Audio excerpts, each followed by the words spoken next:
Okay, hi, happy Tuesday. Is it Tuesday today? Sometimes I kind of forget.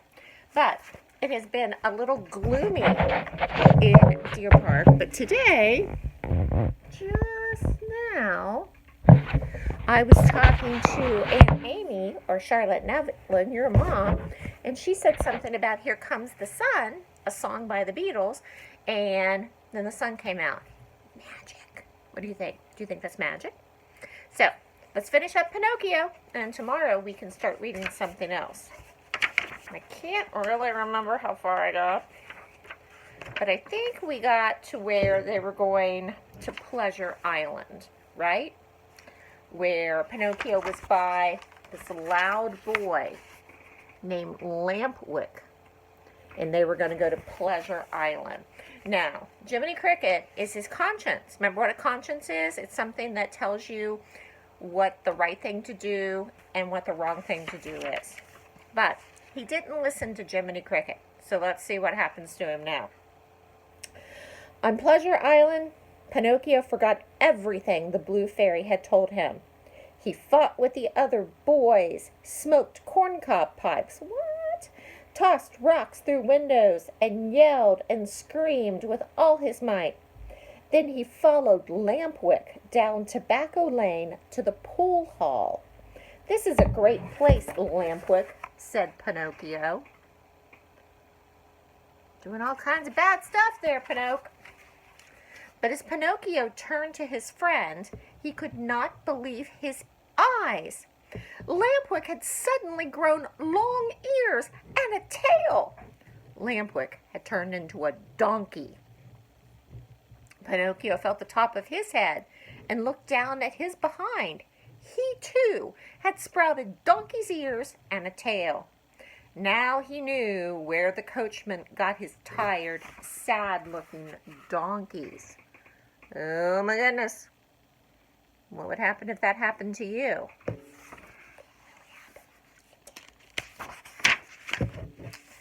"Come with me before it's too late," cried Jiminy Cricket, who had quietly followed Pinocchio to Pleasure Island.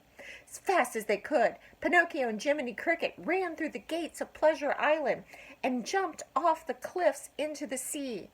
Pinocchio and Jiminy Cricket swam all the way back to land and rushed to Geppetto's house. Good thing they could swim. But when they arrived, Geppetto was gone. Remember, that was his dad, Geppetto, the puppet maker that made him out of wood. "Maybe something awful happened to him," cried Pinocchio. Just then a beautiful white dove dropped a note from high in the sky. "It's from Geppetto," said Jiminy Cricket, "and it says that he went looking for you and was swallowed by a whale named Monstro. He's alive, but he's trapped inside the whale." This story just keeps getting crazier and crazier, doesn't it? "I must find him!" cried Pinocchio.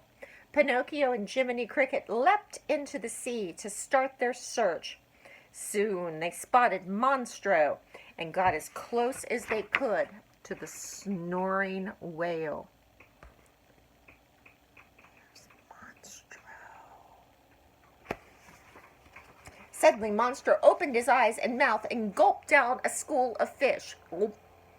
Pinocchio was swallowed along with them. Inside the whale, Geppetto was fishing. He felt a tug on his line and reeled it in. Pinocchio was at the other end. My son," shouted Geppetto. "I thought I would never see you again." "I missed you so, Father," said Pinocchio. "I've been a bad boy, and I'm sorry." "That's all right, my son," said Geppetto. "The important thing is for us to get out of here safely." Didn't say anything about his ears and tail, did he? "I have an idea," cried Pinocchio. "Let's build a fire. It'll make Monstro sneeze, achoo, us right out of here." So they built a fire, and the smoke tickled Monstro's nose till he let out a huge sneeze. Pinocchio and Geppetto were sent flying out on their tiny raft. Jiminy Cricket there? He's still there. But then Monstro came charging after the raft. Soon Monstro caught up with the raft and splintered it with one blow of his powerful tail. Geppetto was sinking. "Never mind about me," he cried. "Save yourself, my son."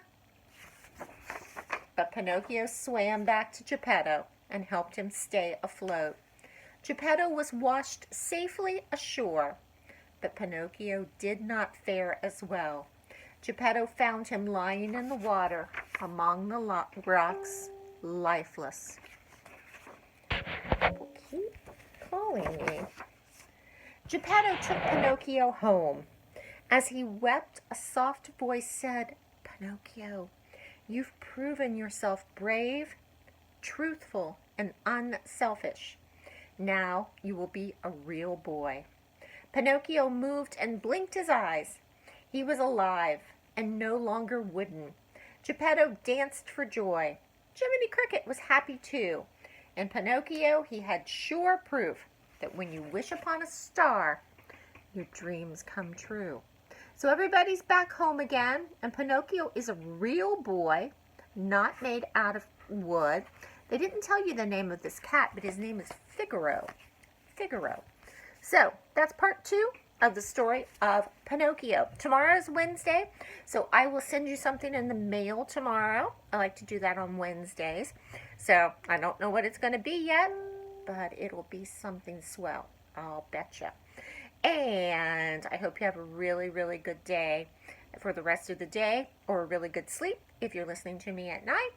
And call me tomorrow, because I would like to see your faces. I love you. Bye.